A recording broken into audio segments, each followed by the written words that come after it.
Welcome to our channel. So మనం last 3 videos నుంచి LCM and HCF topic గురించి discuss చేస్తున్నాం. అన్ని కాంపిటేటివ్ ఎగ్జామ్స్లో వచ్చిన క్వశ్చన్స్ని, అలాగే మనకు ఆర్ఎస్ అగర్వాల్ బుక్లోని క్వశ్చన్స్ని మనం డిస్కస్ చేసుకుంటున్నాం. సో చూడండి వాళ్ళంటే ఆ వీడియో చూడండి. సో డైరెక్ట్గా మన క్వశ్చన్స్లోకి వెళ్ళిపోదాం. 12, 15, 20, 54లలో ప్రధాని చేత భాగించగా అన్నింటికి 8 శేషంగా వచ్చే కనిష్ట సంఖ్య. సో మనకి ఇలాంటి క్వశ్చన్ వచ్చినప్పుడు డైరెక్ట్గా మనం ఏం చేయాలంటే ఫస్ట్ ఎల్సీఎం తీసుకొని దానికి ఎల్సీఎం వచ్చి ఏదైతే మన సంఖ్యలు ఇచ్చారో ఆ సంఖ్యలు ఎల్సీఎం కనుక్కొని దానికి 8 యాడ్ చేస్తే అదే మన ఒక ఆన్సర్ అనేది అవ్వడం జరుగుతుంది. సో ఇలా చేస్తే మనకి ఏమవుతుందంటే లెంతీ అవుతుంది. సో దీనికి షార్ట్ కట్ మెథడ్ ఎలా చేయాలో చూద్దాం. సో మనకు ఫస్ట్ మనకి ఆప్షన్లు ఇచ్చిన ఏంటంటే మనకు ఎల్సీఎం ప్లస్ 8 అనమాట. సో కాబట్టి మనం ఏం చేస్తున్నాం అంటే ఇచ్చిన ఆప్షన్ నుంచి 8 తీసేస్తున్నాం.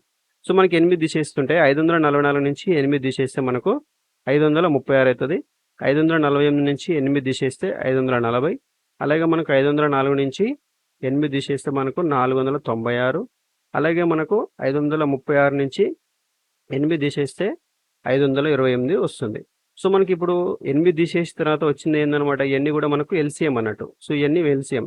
సో దీంట్లో ఏదో ఒకటి మాత్రమే ఈ సంఖ్యల యొక్క ఎల్సీఎం అయి ఉంటుంది. సో మనకు ఎల్సీఎం అంటే మనం ఏమనుకున్నాం, లీస్ట్ కామన్ మల్టిపుల్. అంటే ఏదైతే మనకు సంఖ్యలు ఇచ్చారో ఈ సంఖ్యల యొక్క కామన్ మల్టిపుల్ని మనం లీస్ట్ కామన్ మల్టిపుల్ని ఎల్సీఎం అంటాం. అంటే మనకి ఏదైతే ఇక్కడ సంఖ్యలు ఉన్నాయో ఈ సంఖ్యల యొక్క మల్టిపుల్ ఇక్కడ మనకు వచ్చే వాల్యూస్ అనమాట. ఇక్కడ మీరు 20ని అబ్జర్వ్ చేసినట్టయితే, సో మీరు 20కి మీరు దేంతో మల్టిప్లై చేసుకున్నా కానీ యూనిట్ ప్లేస్లో మాత్రం మీకు ఏమొస్తుంది, 0 వస్తుంది. సో యూనిట్ ప్లేస్లో 0 వస్తుంది. సో మనకంటే దాని మీనింగ్ ఏంది, వచ్చే ఎల్సీఎంలో కూడా మనకు 0 అనేది ఉండాలి. అలాంటిది ఎక్కడ ఉందో చూడండి, ఓన్లీ ఒకటి మాత్రమే ఉంది. అంటే మన యొక్క ఆన్సర్ ఏంటి, బి 548 అనేది మన యొక్క ఆన్సర్. ఇలా సింపుల్గా మనం చేసేసుకోవాలి. సో ఈ వీడియో మీకు నచ్చి తప్పకుండా లైక్ చేయండి, అలాగే మనకి సబ్స్క్రైబ్ చేసుకోండి. సో నెక్స్ట్ క్వశ్చన్కి వెళ్ళిపోదాం. సో మన నెక్స్ట్ క్వశ్చన్ చూడండి, 4, 6, 10, 15లతో ప్రతిదాని చేత భాగిస్తే అన్నింటికి 2 శేషంగా ఇచ్చే 6 అంకెల కనిష్ట సంఖ్య ఎన్ అయితే ఎన్నులోని అంకెల మొత్తం. సో మనకి ఇలాంటి క్వశ్చన్ ఇచ్చినప్పుడు ఫస్ట్ మనకి ఇచ్చిన సంఖ్యలకి మనం ఎల్సీఎం అనేది కడదాం. సో మనకి ఎల్సీఎం తీసుకున్నప్పుడు 2, 2, 4, 2, 3, 6, 2, 5, 10. సో మనకి 15కి 15 అట్లనే ఉంటుంది. సో నెక్స్ట్ మనం 5తో చేద్దాం. 2కి 2 అట్లనే ఉంటుంది, 3కి 3 అట్లనే ఉంటుంది. 5 ఒకట్ల 5 మూల 15. సో నెక్స్ట్ మనం 3 తీసుకుందాం. 2కి 2 అట్లనే ఉంటుంది, 3 ఒకట్ల 3 ఒకట్ల. ఓకే. సో మనకి నెక్స్ట్ ఏమొచ్చింది, సో 2 ఇంటూ 3 ఇంటూ 5 ఇంటూ 2 అంటే మనకు 5 2 10, 2 మూల 60. అంటే మొత్తం మనకు వచ్చేసి 60. ఎల్సీఎం అనేది 60 వచ్చింది. సో మనకు ఎల్సీఎం అనే వీటికి ఎల్సీఎం అనేది 60 వచ్చింది. కానీ మనకు అడిగింది ఏంటంటే 6 అంకెల కనిష్ట సంఖ్య. సో మనకు 6 అంకెల కనిష్ట సంఖ్య కావాలి. అంటే సో మనకు ఈ ఎల్సీఎం అనేది మనకు ఈ అంకెల యొక్క ఎల్సీఎం అనేది 60. కానీ మనకు కావాల్సింది ఏంటంటే ఆ కనిష్ట సంఖ్య అనేది ఏమి కావాలంటే 6 అంకెల సంఖ్య అయి ఉండాలి. సో మనం ఇప్పుడు 60ని ఏదో ఒక వాల్యూతో మనం ఇంటూ చేసుకుంటూ వెళ్తుంటుంది, ఎక్కడ రావాలంటే 6 అంకెల సంఖ్యగా మారాలి. సో మనకు అలా ఇంటూ చేసుకుంటూ పోవాలంటే ఎక్కడ అవుతుందో మనకు తెలియదు. సో మనం అలా ఎన్ని రోజులని ఇంటూ చేసుకుంటూ పోతాం. కాబట్టి మనం ఏం చేస్తామంటే కనిష్ట 6 అంకెల సంఖ్య ఏంటో తెలుసుకొని దాన్ని మనం 60తో భాగిస్తే సో దాని నుంచి మనం ఆ వాల్యూని రాబట్టచ్చు. సో మనకు కనిష్ట 6 అంకెల సంఖ్య మనకు తెలుసు. ఏంటిది కనిష్ట 6 అంకెల సంఖ్య, 1 lakh. అంటే లక్ష అనేది మనకు కనిష్ట 6 అంకెల సంఖ్య. సో కాబట్టి మనం ఏం చేస్తాం అంటే ఇప్పుడు ఈ లక్షని 60తో భాగిస్తాం. సో మనకు 60తో భాగిస్తే చూడండి, 60తో భాగిస్తున్నా. సో 1 lakh-ని 60తో భాగిస్తున్నా.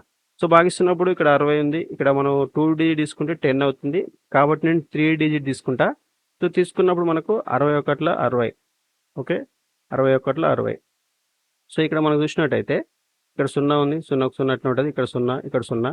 సో మనకి ఇక్కడ 0 ఇక్కడ 0 కాబట్టి ఇక్కడ 0. ఇక్కడ చూస్తే మనకు 0 ఉంది, ఇక్కడ చూస్తే 6 ఉంది. అంటే 10 తీసుకుంటే 10 అవుతుంది. 10 ఇట్లంగా 6 పోతే మనకి ఏమవుతుంది, 4 అవుతుంది. సో నెక్స్ట్ మనం చూసుకుంటే నెక్స్ట్ మళ్ళీ మనకు ఇక్కడ 2 డిజిట్ తీసుకుంటే 40 ఉంది, ఇక్కడేమో మనం భాగించాల్సింది 60 తోటి. కాబట్టి మళ్ళీ 3 డిజిట్ తీసుకుంటాం. సో 3 డిజిట్ తీసుకుంటే 400 అవుతుంది. సో మన 400 అంటే మనకు 66ల 360, 67ల 420. కాబట్టి నేను 6 తీసుకుంటున్నా. సో మనం తీసుకున్నట్టే 360 అవుతుంది. సో మనకి 0కు 0 0 0. మళ్ళీ ఇక్కడ 10 తీసుకుంటే 10 అవుతుంది. 10 ఇట్లంగా 6 పోతే 4 అవుతుంది. సో మనకి ఇక్కడ ఒకటి పోయింది కాబట్టి 3 ఉంటుంది. 3 నుంచి 3 వచ్చి 0. సో నెక్స్ట్ మళ్ళీ 2 డిజిట్ తీసుకుంటే సరిపోదు కాబట్టి 3 డిజిట్ తీసుకుంటే 400 అవుతుంది. మళ్ళీ నేను 6 తీసుకుంటా. సో 6 తీసుకుంటే 66ల 360. ఓకే, 0 0. మళ్ళీ ఇక్కడ 10 తీసుకుంటే 10 10 ఇట్లంగా 6 పోతే 4. సో 400 వచ్చింది. సో మళ్ళీ నేను 6లో తీసుకుంటున్నా. 66ల 360. 360. సో ఇక్కడ 0 ఇక్కడ దశకం తీసుకుంటే 10 అవుతుంది, మళ్ళీ 40 వచ్చింది. అంటే ఇక్కడ మనకు ఇక్కడ 40 వచ్చింది, ఇక్కడ మనం భాగించేదేమో 60తో భాగిస్తున్నాం, అంటే మనకు దానికంటే చిన్న వాల్యూ అని వచ్చింది. సో అప్పుడు ఏమవుతుంది, శేషం అవుతుంది. సో మనకు 60తోని 1,00,000ని భాగించినప్పుడు 40 అనేది శేషంగా వచ్చింది. సో అప్పుడు మనకు ఈ 6 అంకెల సంఖ్యను మనం కనుక్కోవాలంటే అప్పుడు ఏం చేయాలి, ఈ 1,00,000కి మనం ఈ 60 నుంచి 40 అనేది తీసేయాలి. ఓకే, తీసేస్తే మనకు ఆ వాల్యూ అనేది వస్తుంది. ఎందుకు అంటే సో మనకు 60ని 1,00,000తో భాగించినప్పుడు 40 అనేది శేషంగా వచ్చింది. అంటే దాని మీనింగ్ ఏంటంటే 40ని అంటే 60 అనేది 1,00,000ని కంప్లీట్గా భాగించకుండా 40 అనేది తక్కువ అవుతుంది. సో మనకు కంప్లీట్గా భాగించాలంటే ఏం చేయాలి, ఇంకా 20 ఎక్స్ట్రా, ఇంకో 20 అనేది యాడ్ చేస్తే అది మనకు 60 అనేది దాన్ని మొత్తంగా భాగిస్తుంది. సో కాబట్టి నేను ఆ 1,00,000కి 20 అనేది యాడ్ చేస్తున్నా. సో నీకు ఆ 20 అనేది ఎలా తెలిసిందంటే మనకు డిఫరెన్స్ చూసుకుంటే సరిపోతుంది. దేంతో భాగిస్తున్నామో దాన్ని మనకు వచ్చిన శేషాన్ని తీసేస్తే ఆ డిఫరెన్స్ అనేది వస్తుంది. సో ఇప్పుడు మనకి ఏం వాల్యూ వచ్చింది, 1,20,000 అనేది రావడం జరిగింది. ఓకే, 1,20,000 వచ్చింది. సో మన క్వశ్చన్ ఏం చెప్పాడు, 2 శేషంగా ఉండాలని చెప్పాడు. కాబట్టి ఈ 1,20,000కి మనం ఏం చేయాలి, మళ్ళీ +2 చేయాలి. ఓకే, సో మనం +2 చేయాలి. +2 చేస్తే మనకేమవుతుంది, 1,22,000 అవుతుంది.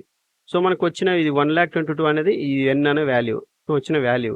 సో మనకి ఇప్పుడు ఏం కావాలంటే ఆ ఎన్లోని అంకెల మొత్తం కావాలి. అంటే ఇప్పుడు దీంట్లో ఉన్న అంకెల మొత్తం చూసుకుంటే ఈ అంకెలు ఏమేమన్నా చూడండి, మనకు సున్నాలు పక్క పెట్టండి. ఇంకా సున్నాలు కాకుండా ఇంకా మిగిలిన ఏంటంటే 1 + 2 + 2.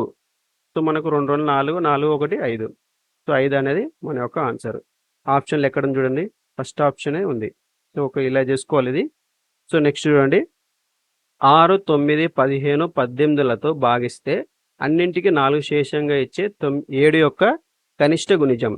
అంటే ఇప్పుడు ఏంటంటే సో మనం ఫస్ట్ వీటికి ఎల్సిఎం, ఇచ్చిన సంఖ్యలకి ఎల్సిఎం కట్టాలి.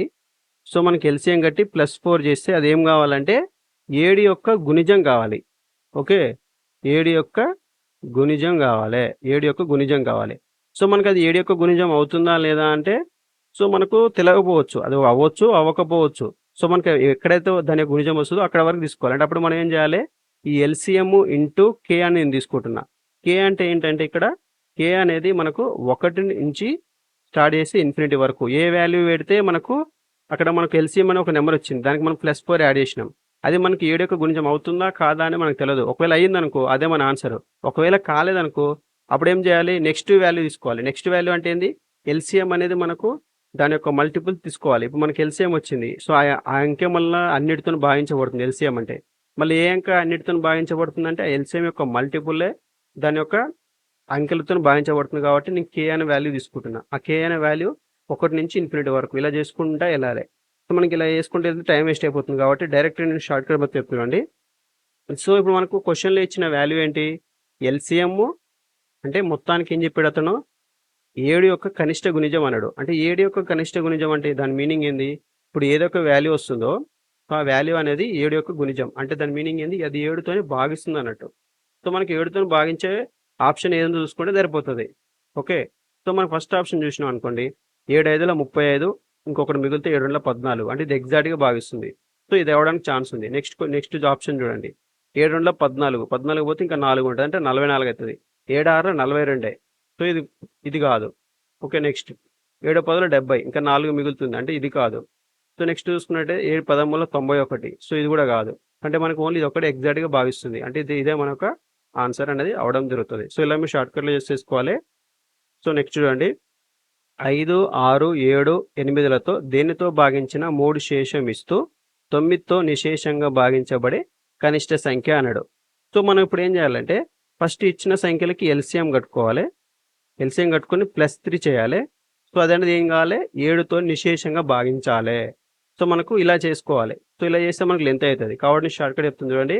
సో మనకి ఇచ్చినది ఏందన్నట్టు, ఇచ్చిన నెంబర్ అనేది ఇప్పుడు ఏదైతే మనకు కనిష్ట సంఖ్య అన్నాడు, అంటే కనిష్ట సంఖ్య అంటే ఏంటి, ఇప్పుడు ఇచ్చింది అనేది పక్క మనకు 9తో నిశేషంగా భాగిస్తుందని చెప్పిండు. సో మనకి ఇచ్చిన ఏదైతే ఆప్షన్స్లో ఉన్నదో ఆ ఆప్షన్స్లో వాల్యూ అనేది 9తో భాగించబడితే అదే మన యొక్క ఆన్సర్ అవుతుంది. సో 9 యొక్క మనకు డివిజిబుల్ రూల్ తెలుసు. 9 యొక్క డివిజిబుల్ రూల్ ఏంటి, ఏదైనా ఒక సంఖ్యలోనే అంకెల మొత్తం అనేది 9తో భాగించబడితే ఆ సంఖ్య అనేది 9తో భాగించబడుతుంది. సో డైరెక్ట్ చూడండి, సో మనం చూసినట్టయితే 3 6 9, కానీ మనకి ఇంకా 3 3 6 అవుతుంది, అంటే ఇది భాగించదు. సో నెక్స్ట్ చూడండి, 2 + 7 7 + 2 అంటే 9, కానీ మనకి ఇంకా 3 ఎక్స్ట్రా మిగిలింది, సో ఇది కూడా కాదు. సో నెక్స్ట్ చూడండి, 1 6 7 7 అంటే మొత్తం 3 ఏళ్ళు ఉన్నాయి, అంటే 3 ఏళ్ళు 21 21 అంటే 9తో భాగించబడదు. సో నెక్స్ట్ చూడండి, 1 6, సో మనకి 6 3 9 8 1 9 అంటే 9తో భాగించబడుతుంది. సో ఇదే మన యొక్క ఆన్సర్. ఓకే, ఇలా సింపుల్గా చేసేసుకోవాలి. సో నెక్స్ట్ చూడండి, ఏబిసిలు ఒకే దిశలో వృత్తాకారపు ఆట స్థలంలో చుట్టూ ఒకేసారి ఒకే స్థానం నుంచి పరిగెత్తడం ప్రారంభించారు. ఒకసారి పరిభ్రమణానికి ఏకు 252 సెకండ్లు, బికి 308 సెకండ్లు, సికి 198 సెకండ్లు పట్టింది. వాళ్ళు ముగ్గురు బయలుదేరిన స్థానంలో మళ్ళీ కలవడం ఎంత సమయం తర్వాత జరుగుతుంది అన్నాడు. సో మనకి ఇలాంటి క్వశ్చన్ ఇచ్చినప్పుడు ఎల్సిఎం అనేది కట్టాలి. సో మనకి ఎల్సిఎం కట్టాలి, దేని కట్టాలి? 252కి 308కి 198కి ఎల్సిఎం అనేది కట్టాలి. సో మనకి ఎల్సిఎం కడితే ఫస్ట్ 2 తీసుకుంటున్నాం. 2 1 2 2 4 2 6 12, 2 1 2 2 5 10 2 4 8 2 9 18 2 9 18. ఓకే, సో నెక్స్ట్ చూడండి, సో మనం నెక్స్ట్ చూసుకుంటే మనకు సో 11తో చూద్దాం.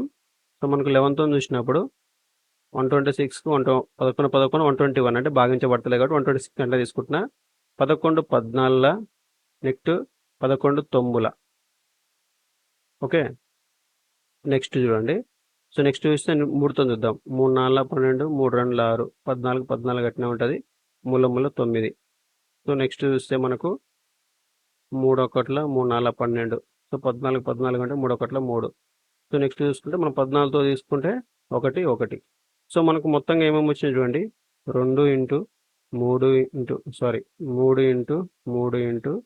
14 ఇంటూ 11. సో 11 అనేది లాస్ట్కి రాస్తున్నా. సో 11. సో ఇదంతా కూడా మనకి ఏంటి, ఇవన్నీ కూడా ఇదంతా వాల్యూ మనం దీని మొత్తాన్ని మనం గుణిస్తే మనకు వచ్చే వాల్యూ ఏంటి, యూనిట్స్ ఏంటంటే సెకండ్స్ ఇది. సో మనకి ఎన్ని సెకండ్స్లో తీసుకున్నాం కదా, క్వశ్చన్లో మనకు సెకండ్స్ అనే ఇచ్చాడు. 308 ఎన్ని సెకండ్లో ఇచ్చాడు చూడండి, అంటే మనకు వచ్చేది కూడా సెకండ్సే. కానీ మనకు ఆప్షన్ చూసినట్టయితే నిమిషాలలో కూడా ఉంది. సో మనం ఇప్పుడు ఏం చేస్తున్నా అంటే, ఇప్పుడు మనకు 1 మినిట్ ఈక్వల్ టు అంటే 1 నిమిషం ఈజ్ ఈక్వల్ టు 60 సెకండ్లు. అప్పుడు మనకి ఇక్కడ ఏముంది, సెకండ్స్లో ఉంది. అంటే ఇప్పుడు 1 సెకండ్ ఏమవుతుంది, అప్పుడు 1 సెకండ్ అనేది 1/60 అవుతుంది. కాబట్టి నేను డైరెక్ట్గా దీనికి 1/60 చేస్తున్నా, ఇంటూ చేస్తున్నా. సో ఇప్పుడు చేస్తున్నప్పుడు 2 1 2 3 2 3 6 అంటే 6 1 6 10. ఓకే, నెక్స్ట్ 2 ఏళ్ళ 14 2 5. ఓకే, సో మనకి ఇక్కడ ఏం మిగిలింది, 3 ఏళ్ళు 21 21 11 అంటే 231 231/5. సో మనం చూసినట్టయితే 5 1 5 1 5 4 20 5 6 30, ఇంకా 1/5 మిగిలింది. అంటే మనకు 46 నిమిషాలు 1/5 మినిట్స్ని మనం సెకండ్స్లో కన్వర్ట్ చేస్తే ఇంటూ 1 మినిట్ ఈక్వల్ 60 సెకండ్స్ కాబట్టి 5 1 5 12 అంటే 46 నిమిషాల 12 సెకండ్స్ అనేది మన యొక్క ఆన్సర్. సో చూసినట్టయితే ఇక్కడ ఇది ఏ అనే ఆప్షన్. సో ఇదండి ఈ వీడియో. సో ఈ వీడియో మీకు నచ్చినట్టు తప్పకుండా లైక్ చేయండి, అలాగే మన ఛానల్ సబ్స్క్రైబ్ చేసుకోండి. ఎవరికైనా యూస్ఫుల్ అయితే అంటే తప్పకుండా ఈ వీడియోని షేర్ చేయండి.